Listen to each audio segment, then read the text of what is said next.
हो करा मग बघा मित्रांनो, बघा हे पाण्यात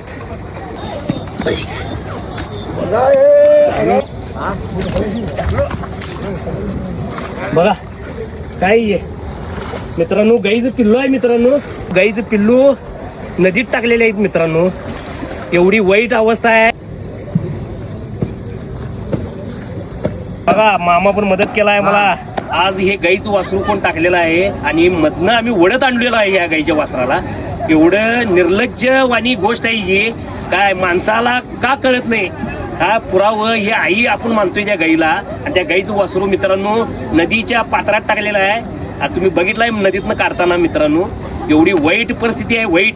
या सरकारला एक कायदा करा. मी विनंती करतो या सरकारला काहीतरी कायदा करा. जसं वाळूला जसं कायदा केलाय तसं या कचऱ्यावर काहीतरी कायदा करा. हे बघा हे नागरिक किती म्हणजे नीच लवड्याची लोक असतील सांगा.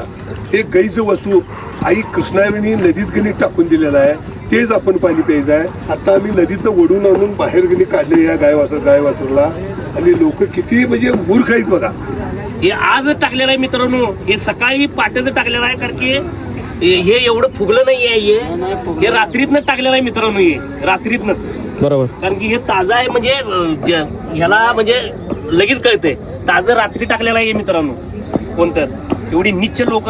पंचगंगा आणि कृष्णा ह्या आपण दोन त्या पवित्र मानतो आणि या नदीमध्ये एक गाईचं वासरू या नदीच्या पात्रात आम्ही बाहेर काढलोय आणि हेच पाणी आपण पिणार आहे. त्यामुळे आपली जे आरोग्याचं जे मूळ स्रोत म्हणतो आम्ही ते पाणी ते शुद्ध पाणी आपण पाहिजे म्हणून आपण आता प्रयत्न करतो. पण ह्या नदीमध्ये अशा प्रकारे आपण जर घाण करत असतो आपण जर नदी घाण केल्यावर आपलं आरोग्य कसं चांगलं राहील हे आपण नागरिकांनी अगदी शुद्धपणानं आपण याचे बारकाईनं अभ्यास केला पाहिजे आणि नदी प्रदूषण करण्यापासून सर्वांनी लहानापासून मोठ्यांनी सर्वांनी त्यात आपला खरीचा वाटा उचलावा आणि नदी शुद्ध राहण्यासाठी सर्वांनी प्रामाणिकपणे प्रयत्न करावा आणि हेच आपण आपल्या आरोग्यासाठी चांगलं राहणार आहे. जय हिंद जय महाराष्ट्र. चला कृष्णेजी